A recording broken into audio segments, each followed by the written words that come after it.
Special agent Fowler, please अंदर आइए। Private daily यहाँ कैमरा के साथ क्या कर रहे हैं? आज की मीटिंग को वो रिकॉर्ड करने वाले हैं। सोल्जर, थोड़ा दूर जाइए। पता होता तो अच्छे कपड़े पहन कर आता। मीटिंग वैसे ही चलेगी जैसे आज तक चलती आई है, लेकिन मैं तुम्हें बता दूं कि सुपीरियर्स काफी कुछ बदलना चाहते हैं। वो हाल ही में हुए हादसों का खुलासा चाहते हैं। सही समझे तो शुरुआत करते हैं ऑप्टिमस प्राइम की मौत से।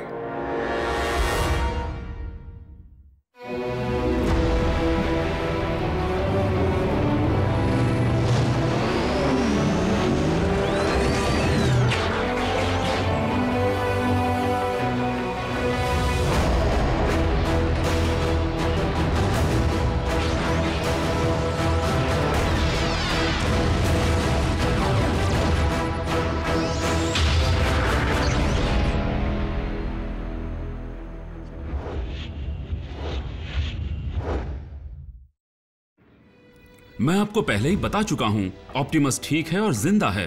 लेकिन ये हमारे सुपीरियर्स तब तक नहीं मान सकते जब तक वो ऑप्टिमस और उस बहरूपिये को साथ साथ नहीं देख लेते। साथ साथ देख लेते? मुझे उस वक्त ऐसा करना मुनासिब नहीं लगा। सभी को ये ऑर्डर्स दिए गए थे कि ऑटोबॉट्स के दिखते ही उन्हें मार गिराया जाए। सुरक्षा के लिहाज से हमें ऐसा करना पड़ा।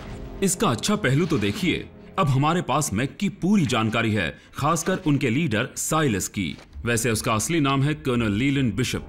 वो एक्स स्पेशल टैक्टिक्स था, प्रोजेक्ट डैनाक्लीज का आर्किटेक्ट, जिसने ऐसे सैटेलाइट्स बनाए जो धरती पर कहीं भी लेजर बीम्स फायर कर सकें। और मैं आपको बता दूं कि वही बिशप को निकाले जाने की सबसे बड़ी वजह बन गए। उसके पास ऐसे और कई भयंकर आइडियाज थे, बागी बनने के बाद उसने उन्हें भी पूरा किया। लेकिन उसकी लाश क्यों नहीं मिली? यही तो चिंता की बात है। साइलस की तरह मैक के एजेंट्स भी स्पेशल टैक्टिक्स से हो सकते हैं। उनकी पहचान हो सकती है? नहीं, वो हर वक्त अपने चेहरे को ढक कर रखते हैं, इसीलिए उनका पता लगाना ज्यादा जरूरी है। और बड़े खतरों से तो ऑटोबॉट्स निपट लेंगे, क्योंकि वही ये काम कर सकते हैं। क्योंकि तुम्हें बड़े ही खुफिया स्टार पर काम करने की इजाजत दी गई है, इसलिए मैं उनके बारे में सब कुछ जानना चाहता हूं। हमारे ट्रांसफॉर्मिंग मेहमान ऑटोनॉमस रोबोटिक ऑर्गेनिजम्स हैं जो प्लैनेट साइबरट्रॉन से आए हैं। वो वहां जंग लड़ रहे थे। शुरुआत तो हमारे प्लैनेट से एनर्जॉन के सप्लाई के लिए हुई थी, जो हम ऑटोबॉट्स का फ्यूल और जिंदगी दोनों है, और डिसेप्टिकॉन्स का भी। तुम्हें जंग का वो वक्त याद है जब दोनों तरफ के बॉट्स ने अपने अपने एनर्जॉन को छुपाना शुरू किया था? याद है। इसी वजह से तो कई प्लैनेट्स पर एनर्जॉन डिपॉजिट्स हैं, जैसे कि पृथ्वी पर हैं। और बाकी प्लैनेट्स पर भी एनर्जॉन के लिए लड़ाइयां हुई, जैसा कि यहाँ भी हो सकता है। उसी एनर्जॉन और अब डार्क एनर्जॉन की लड़ाई आज तक चली आ रही है। और तुम्हें इस बात का पक्का यकीन है? मैंने जो देखा है उसमें ना यकीन करने जैसा कुछ नहीं, लेकिन फिर भी मैं टीम प्राइम की दी फील्ड रिपोर्ट्स पर ज्यादा भरोसा करता हूं, जो मैं आपको दिखाना चाहता हूं। अच्छा, अब ये बताइए कि आप उनके साथ कब और कैसे जुड़े, एजेंट फाउलर? आप जानते हैं कि मैं कुछ ऑटोबॉट्स की देखरेख करने वाले काम से बिल्कुल खुश नहीं था। प्राइम कहां है वो? जरूर कहीं जाकर तोड़फोड़ मचा रहा होगा। लेकिन मैं इस काम को जितना आसान समझता था, यह उससे कहीं ज्यादा खतरनाक था। रॉड लेकर आओ। ऑटोबॉट्स ने मुझे मुसीबत से इतनी बार बचाया है कि मैं गिन भी नहीं सकता। बेशक बदले में मैंने भी उनकी मदद की है। तुम घबराओ मत दोस्त, मदद बस पहुंचने वाली है।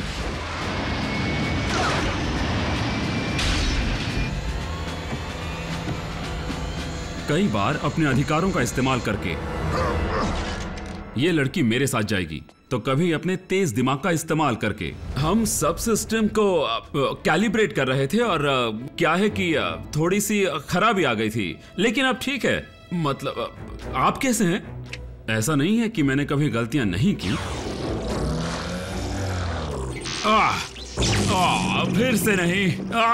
नहीं, ऐसा नहीं हो सकता। एजेंट फाउलर, अब एक एक करके सबके बारे में बताइए, ताकि अगली बार उनमें से कोई दिखे तो हमें उनका नाम पता हो। हाँ, ऐसा ही कुछ समझ लीजिए। सबसे पहले है बल्क है। तुम भी कार हो? मुझे लगता है तुम एक ट्रक हो, एक मॉन्स्टर ट्रक। तुम्हें हेवी मेटल पसंद है? तुम्हारा वजन कितना होगा? तुम पंचिंग बैग की जगह मेटल बॉल यूज करते हो। देखो मिको, वॉरियर बनने से पहले मैं एक लेबर था, कंस्ट्रक्शन लेबर। मैं चीजें बनाता था, चीजें तोड़ता था, मेरा यही काम था। पता नहीं क्यों, लेकिन मेरी और उसकी ज्यादा बनती नहीं है। उससे फोन नहीं लगेगा, वो खराब पड़ा है। वैसे तो तगड़ा है पर घबराता भी है।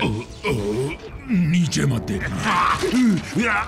उसकी हरकतों से साफ पता चलता है कि वो अक्लमंद नहीं है। छोड़ो डॉक्टर, स्कैन की कोई जरूरत नहीं। वापस लगाओ, हमें रैली का मजा लेने दो रैचेट। लेकिन उससे ज्यादा ताकतवर भी कोई नहीं।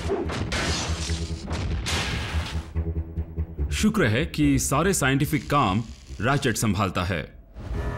वो डॉक्टर ज्यादातर चिड़चिड़ा ही रहता है। क्या मेरी देखरेख के बिना तुम चाहते हो ना कि सब काम ठीक से हो? कितना ड्रामेबाज है। लेकिन जरूरत पड़ने पर वो अपना असली जलवा भी दिखाता है।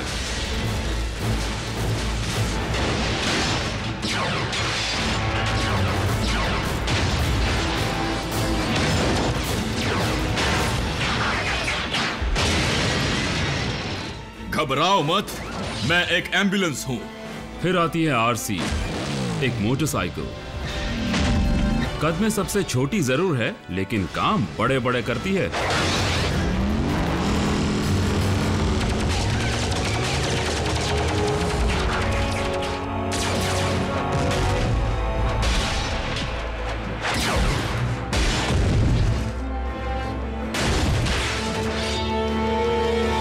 बम्बल भी टीम का स्काउट है।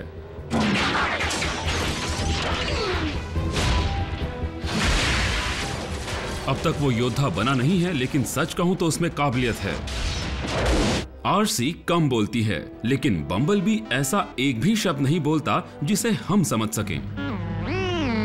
ये हमें अंदर बुला रहा है? नहीं, सिर्फ मुझे। पर तुम्हें कैसे पता चला? इसी ने कहा। इसके पीछे एक बड़ी वजह है। साइबरट्रॉन की जंग के दौरान मेगाट्रॉन ने बेचारे का वॉइस बॉक्स ही तोड़ दिया था। यानी ऑटोबॉट्स उतने भी मजबूत नहीं हैं जितना हमने सोचा था। आप गलत समझ रहे हैं। वो पिटे जरूर हैं, लेकिन हारे नहीं। लेकिन कभी कभी वो भी कमजोर पड़ते हैं।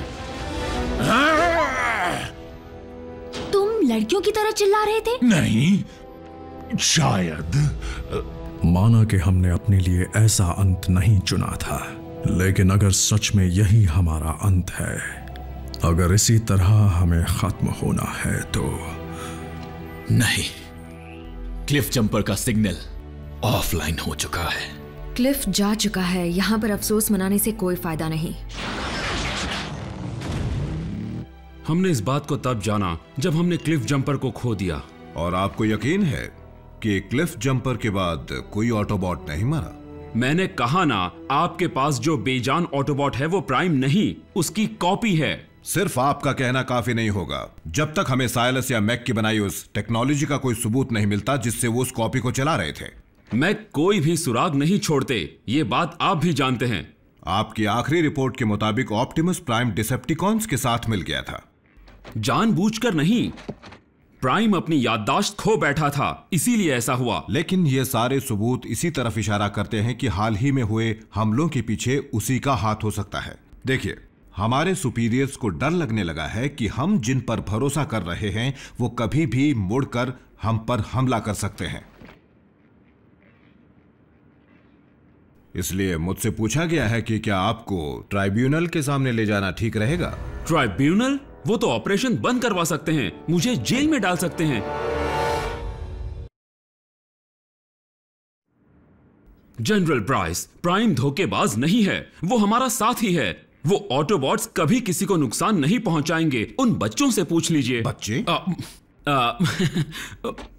वो दरअसल हमारी इन हाउस सपोर्ट टीम का नाम है। मुझे लगा था कि आप इकलौते इंसान हैं जो उनके संपर्क में हैं। वो अचानक शामिल हो गए। आपने एक खुफिया ऑपरेशन में सिविलियंस को शामिल किया? वो बड़े काबिल सिविलियंस हैं जो कई कामों में माहिर हैं, जैसे कंप्यूटर साइंस, मेडिसिन, कम्युनिकेशंस। मुझे तोड़फोड़ पसंद है। वो। मान गए? टुकड़े कर देना। नहीं समझा? ज़ॉम्बी! तुम तो स्पेस से आए हो ना? क्या बात है। तो वो ऑर्डर्स लेना भी जानते होंगे। आप ऐसा कह सकते हैं। वेलकम टू केओ ड्राइव इन, जहाँ की पैटी नॉकआउट कर देती है। बताइए आपका ऑर्डर क्या है? उनमें मिलिट्री डिसिप्लिन की कमी जरूर है, लेकिन उनकी अलग सी सोच हमें मसले सुलझाने में मदद करती है। कट गया। वाह क्या बात है, 4th डिमेंशन में फोन का नेटवर्क नहीं है। अच्छा सुनो सुनो सुनो सुनो, फोन बजा था, मतलब कनेक्शन तो है। शायद ऑटोबॉट्स हमें इसलिए देख और सुन नहीं पा रहे हैं क्योंकि हम हाइपर स्पीड में बढ़ रहे हैं। वो सब बड़े ही बहादुर हैं।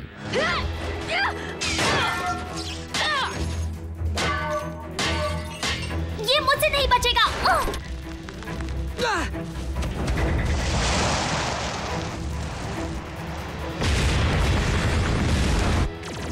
उन्होंने हर बार ये साबित किया है कि जब बात अपने देश और प्लेनेट को बचाने की हो तो वो जान पर भी खेल सकते हैं।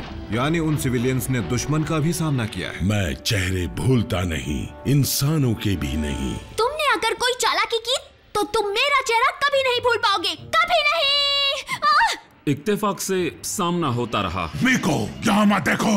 लेकिन अपना मुंह घुमा लो। लेकिन फिर भी ऑटोबॉट्स के लिए उन इंसानों और बाकी सारे इंसानों की सुरक्षा से बढ़कर और कोई चीज नहीं है। इन पर कोई प्रोटेक्टिव शेल नहीं है। अगर हमारे पैर के नीचे आ गए तो ये कुचले जाएंगे। अगर ऐसी बात है तो रैचेट, हमें चौकन्ना रहना होगा। और हमारे इंसान साथियों का भी कुछ ऐसा ही सोचना है। मेरा बरसों पुराना सपना सच हो रहा है और मैं तुम्हें या किसी और को इसे तोड़ने नहीं दूंगी, समझे? उनके और ऑटोबॉट्स के बीच मजबूत रिश्ता बन गया है। आरसी कहाँ है? तुम मुझसे चिपक क्यों नहीं जाते? मैं तुम्हारे पीछे हूँ। और मेरी गैर हाजिरी में कभी भी जरूरत पड़ी तो वो बहुत काम आए हैं। मैं स्पेशल एजेंट विलियम फाउलर बोल रहा हूँ। मैं एक बहुत ही इंपॉर्टेंट ट्रेनिंग के सिलसिले में बाहर हूँ और ट्यूसडे तक ही वापस आऊंगा। मुझे मशीनों से बात करना पसंद नहीं। लेकिन उन सिविलियंस को शामिल करने का इरादा बहुत ही नेक था। हम बस उन ऑटोबॉट्स को इंसानी तौर तरीकों से वाकिफ कराना चाहते थे और कुछ नहीं। पहरे पर खामोशी से धमाका करना चाहिए। क्या हुआ? शायद ये प्रोजेक्ट बनाने में मदद करे। तुम एक मोटरसाइकिल हो आरसी, तुम्हें पता होना चाहिए मोटरसाइकिल का इंजन बनाते कैसे। तुम तो इंसान हो ना जैक, क्या तुम इंटेस्टाइन बना सकते हो? तुम चाहती हो मैं तुम्हें उस बंद जगह में ब्रिज से भेजूं जो 300 किलोमीटर प्रति घंटे की रफ्तार से चल रही है? तुम्हें पता है इस प्लान में कुछ भी गड़बड़ हो सकती है।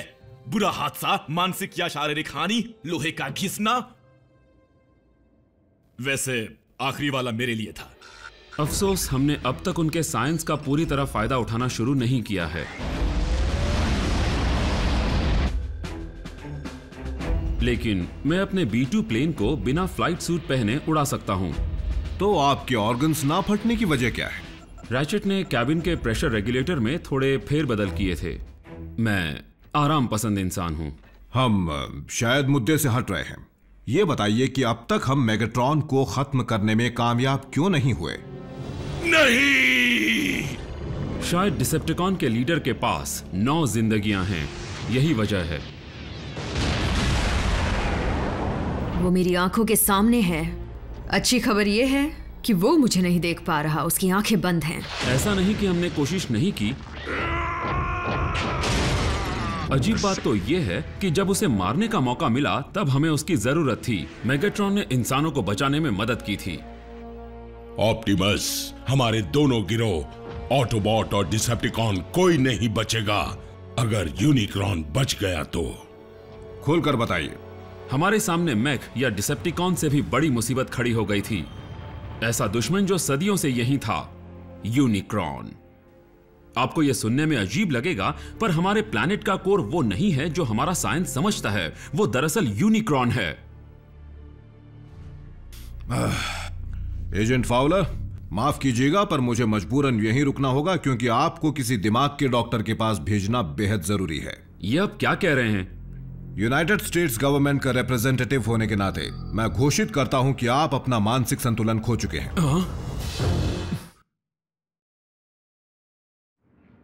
जनरल ब्राइस, मेरा मानसिक संतुलन बिल्कुल ठीक है। ये आप कैसी बातें कर रहे हैं? डार्क एनर्जॉन, क्या वो काफी नहीं था जब आप कह रहे थे कि आपको सींग वाले जादुई घोड़ों पर विश्वास है? क्या आपने अभी नहीं कहा था कि मेगाट्रॉन ने यूनिक्रॉन को हराने में मदद की थी? आप ये समझे? यूनिक्रॉन, वो शैतान वाली बात? इस जानकारी को रिपोर्ट से निकाल दीजिए प्लीज। ठीक है, पर आगे से सोच समझ कर बोलिएगा। आपने कहा कि मेगाट्रॉन ने हमारा साथ दिया। हाँ, वो हालात ही कुछ ऐसे थे, लेकिन पिछली बार एक और डिसेप्टिकॉन हमारे काम आया था, स्टार स्क्रीम, क्योंकि उसे हमारी जरूरत थी। शायद वो हमसे उतनी नफरत नहीं करता था जितनी खुद की टीम से करता था। नहीं मास्टर, नहीं।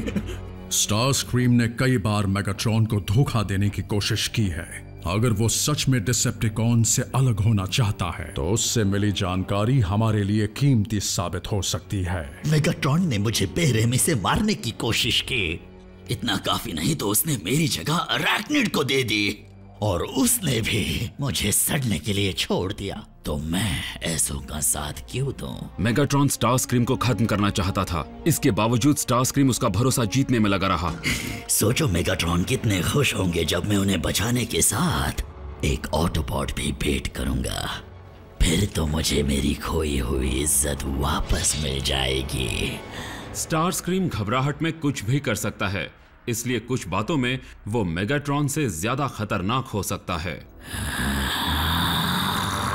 बस बहुत हो गया तुम्हारा मजाक, अब मैं तुम्हें नहीं छोड़ूंगा। पता नहीं वो चाहता क्या है, मेगाट्रॉन की वाहवाही या मेगाट्रॉन का ओहदा। मैं ये भी जानना चाहूंगा कि अब तक हम स्टार स्क्रीम को खत्म क्यों नहीं कर पाए। उनके उड़ने की काबिलियत उन्हें हमेशा बचा लेती है, फिर भी हम काफी बार उन्हें भारी नुकसान पहुंचा चुके हैं। मैं बता रहा था कि जब से स्टार स्क्रीम बागी बना है उसने हमें काम की बहुत सारी जानकारी दी है।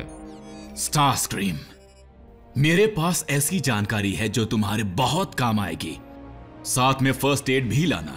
लेकिन ऑटोबॉट्स भी जानते हैं कि वो मतलबी कुछ भी कर सकता है। एक कदम भी आगे बढ़ाया तो समझ लो तुम्हारा कीमती पुर्जा गया। स्टार स्क्रीम षड्यंत्र रचने में बहुत माहिर है, लेकिन वो खुद अपना सबसे बड़ा दुश्मन है।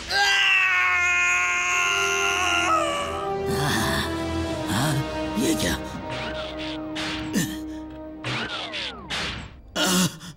मेरा टीकॉग। तुम्हारा टीकॉग ले गए? और वो अकेला नहीं है जो मेगाट्रॉन की जगह पाना चाहता है। वो मकड़ी अरैक्निड भी बहुत बेरहम है और वो भी यही चाहती है। और आरसी और उसकी पुरानी दुश्मनी है। मुझे तो लगता है कि अगली बार जब उनका सामना होगा तो दोनों में से कोई एक ही बचेगा। अगर अरैक्निड मेगाट्रॉन से बच पाई तो डिसेप्टिकॉन्स की आपस की लड़ाइयां अब तक जारी हैं। हाँ, कुछ में है। मेगाट्रॉन ने अपने साथियों को प्यार से रहना नहीं सिखाया। तो क्या हम इस मौके का फायदा नहीं उठा सकते? किसी डिसेप्टिकॉन को हमारे साथ जुड़ने के लिए मना नहीं सकते? ऐसा एक है जिसकी प्राइम बहुत इज्जत करता है। इसमें कोई शक नहीं कि कोई भी डिसेप्टिकॉन भलाई का रास्ता नहीं चुनेगा, लेकिन फिर भी उन्हें मौका जरूर देना चाहिए। लेकिन ड्रेडविंग ने शहर का जो हाल किया था वो देखने के बाद उम्मीद कम है। तो फिर मैं कहना चाहूंगा कि अगर ऑप्टिमस को लगता है कि एक डिसेप्टिकॉन में बदलने की काबिलियत हो सकती है तो ऐसा भी हो सकता है कि कोई ऑटोबॉट भी बदल जाए। कोई नहीं जानता कि डिसेप्टिकॉन्स के साथ मिलने के बाद ऑप्टिमस ने उन्हें क्या क्या बताया, ना आप ना ही ऑटोबॉट्स। इसका जवाब मुझे रैचेट ने दिया था। डिसेप्टिकॉन बनना कोई भी चुन सकता है फाउलर, पर मैंने कभी नहीं सोचा था कि ऑप्टिमस जैसा कोई उसे चुनने का फैसला कर सकता है। भले ही ओरायन पैक्स अब एक ऑटोबॉट ना हो यहां से, लेकिन मुझे पूरा यकीन है कि वो हमेशा से वही रहेगा यहां से। लेकिन याददाश्त खोने के बावजूद प्राइम ने मेगाट्रॉन का साथ ना देने का फैसला किया। लेकिन प्राइम में भी बदलाव आए हैं। तुम्हारी एक ही प्रॉब्लम है ऑप्टिमस, तुम दिखने में तो बहुत बड़े हो पर हो खोखले। तुम्हें मेगाट्रॉन को खत्म करने का मौका मिला था ऑप्टिमस, है ना? बल्कि कई मौके मिले थे। और इस ड्रिल से मुझे खत्म कर दो। ये खड़े खड़े क्या देख रहे हो? सबको तुम पर गर्व होगा। मौके का फायदा उठाओ। ऑप्टिमस जरूर उठा था। नहीं, कभी नहीं, इस तरह नहीं। तुम मुझे जिंदा कैद करोगे या मुझे यहीं खत्म करोगे? प्राइम ने हाल ही में साबित कर दिया कि वो इंसानियत के लिए अपने उसूलों को भुला सकता है। ऑप्टिमस प्राइम वफादारी की मिसाल है। वो और उसकी टीम दिन रात अपनी जान हथेली पर लेकर घूमती है और बदले में कुछ नहीं मांगती। अगर तुम नहीं बच पाए ऑप्टिमस, तो ये प्लैनेट भी नहीं बचेगा। तुम ठीक कहते हो। सच तो यह है कि प्राइम में थोड़ी सी भी बुराई नहीं है। रास्ते से हटो। एजेंट फाउलर, घबराने की क्या जरूरत है? ऑटोबॉट्स का दोस्त होने के नाते मैं सलाह दूंगा कि यह वक्त प्राइम पर सवाल उठाने के लिए बिल्कुल भी सही नहीं है, क्योंकि जो मुसीबत आने वाली है वो पहले से ज्यादा खतरनाक होगी। डिसेप्टिकॉन साइबरट्रॉन के कुछ खुफिया हथियारों की तलाश में हैं, और हमारी जानकारी के मुताबिक वो खतरनाक हथियार कुछ ऐसी पवित्र चीजें हैं जिनमें जादुई ताकतें भी हैं। जादुई? आप इसे भी भूल जाइए। मैं ये कहना चाहता हूं कि एक मिनट रुकिए। प्राइम, जल्दी यहां आ जाओ।